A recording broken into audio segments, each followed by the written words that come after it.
Chilkalguda police के एहलकारों ने गाड़ियों की चोरियों में मुलविस एक बदनाम जमाना शातिर चोर की गिरफ्तारी अमल में लाई। शातिर चोर, जो कि सरकारी अस्पतालों में पार्क की जाने वाली टू व्हीलर गाड़ियों की चोरियों का इर्तिकाब किया करता था, इसे रिमांड पर भेज दिया गया। शातिर चोर के साथ साथ मजीद 2 रिसीवर्स की भी गिरफ्तारी अमल में लाई गई। ज़िला कामारेड्डी से ताल्लुक़ रखने वाला श्रीनिवास, जो शहर के साथ साथ मुख्तलिफ अजला के सरकारी अस्पतालों में पार्क की जाने वाली टू व्हीलर गाड़ियों की चोरियों का इर्तिकाब करते हुए इसे रिसीवर्स को कम कीमतों पर फ़रोख्त कर रहा था और इससे जो भी पैसे मिलते वो अपनी बुरी सोबतों व आदतों में उड़ाया करता था। South east zone DCP Balaswamy ने कहा कि ये पहला मौका है जब पुलिस पिछले 3 सालों में गाड़ियों की चोरियों में मुलविस इस शातिर चोर की गिरफ्तारी अमल में लाई है। डीसीपी बालास्वामी ने इंकशाफ किया है कि श्रीनिवास समेत मजीद 2 रिसीवर्स भी इसके बराबर के हिस्सेदार है। पुलिस ने मुलजिमान के कब्जे से 10 लाख रुपए मालियत की 18 मोटरसाइकिल्स को जब्त कर लिया। Okay sir. Okay, good evening all. ఈరోజు మనకు దాదాపు సిటీలో మెయిన్లీ గవర్నమెంట్ హాస్పిటల్ ఏరియాలో పార్కింగ్ ప్లేస్లలో చాలా వరకు ఈ టూ వీలర్ వెహికల్స్ మిస్ అవుతూ ఉన్నాయి.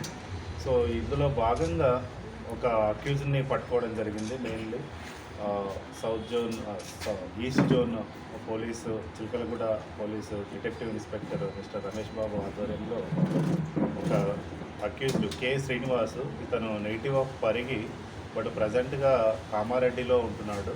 సో ఇతనికి ఒకసారి మ్యారేజ్ అయింది. ఆమె చనిపోయిన తర్వాత సెకండ్ మ్యారేజ్ కూడా చేసుకున్నాడు. ఆమెతో కూడా కొన్ని రోజులు కలిసి ఉండి మళ్ళీ తర్వాత ఆ అమ్మాయి వెళ్ళిపోయినప్పుడు మళ్ళీ తర్వాత 3 monthsకి మళ్ళీ అక్కడ వెళ్ళి కామారెడ్డిలో నివసిస్తున్నాడు.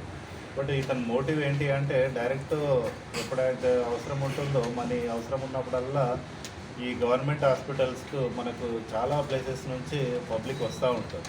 సో వచ్చినప్పుడు ఆ వెహికల్స్ పార్కింగ్ చేసినప్పుడు ఆ వెహికల్స్ని పార్కింగ్ చేసిన వెహికల్స్ని తీసుకుపోవడము, అమ్మేయడము ఇట్లాంటివి చేస్తూ ఉన్నాడు అన్నమాట.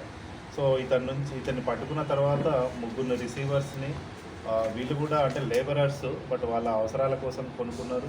బట్ ఒకరొకరి 2, 3 కొనుక్కోవడం వల్ల ఒకరికి అవసరం అంటే ఒకటి ఉంటుంది, బట్ 2, 3 కొనుక్కుంటున్నారు అంటే వాళ్ళు ఏదో తెలిసే కొనుక్కుంటున్న ఉద్దేశంతో ఈ రిసీవర్స్ని కూడా ఈ కేసులో అరెస్ట్ చేయడం జరుగుతుంది. సో దీనికి సంబంధించి 3 ఉన్నారు. సో వీళ్ళు కూడా మేడ్చల్ జిల్లాకు చెందిన వాళ్ళు 2, మరియు రంగారెడ్డి నాగారంకి చెందిన ఒకతను ఉన్నారు. వీళ్ళ 3తో పాటు మెయిన్ అక్యూజ్డ్ కె శ్రీనివాస్, ఇతను యాక్చువల్గా రెసిడెన్స్ ఆఫ్ పరిగి, బట్ చాలా రోజుల కిందనే అక్కడ నుంచి వచ్చేసి ఇప్పుడు ప్రస్తుతం కామారెడ్డిలో ఉంటుందన్నమాట. ఇతని నుంచి దాదాపు మనము హైదరాబాదు, రాచకొండ, సైబరాబాదు, మెదక్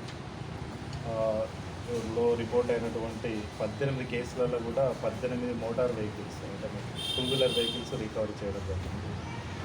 దీనికి ఈ రికవరీలో చాలా వరకు మన డిటెక్టివ్ టీమ్ మిస్టర్ ఎస్హెచ్ఓ అనుది వాళ్ళ గైడెన్స్, తర్వాత మన ఏసీపీ చిలకలగూడ జైపాల్ రెడ్డి గైడెన్స్ తోటి రమేష్ గౌడ్ ఈయన డిటెక్టివ్ ఇన్స్పెక్టర్, ఇతనితో పాటు ఆంజనేయులు సబ్ ఇన్స్పెక్టర్, తర్వాత క్రైమ్ టీమ్, వీళ్ళు రాత్రి బవాళ్ళు కష్టపడి దాదాపు పోయినటువంటి వెహికల్స్ దాదాపు 18 వరకు రికవరీ చేయడం జరిగింది.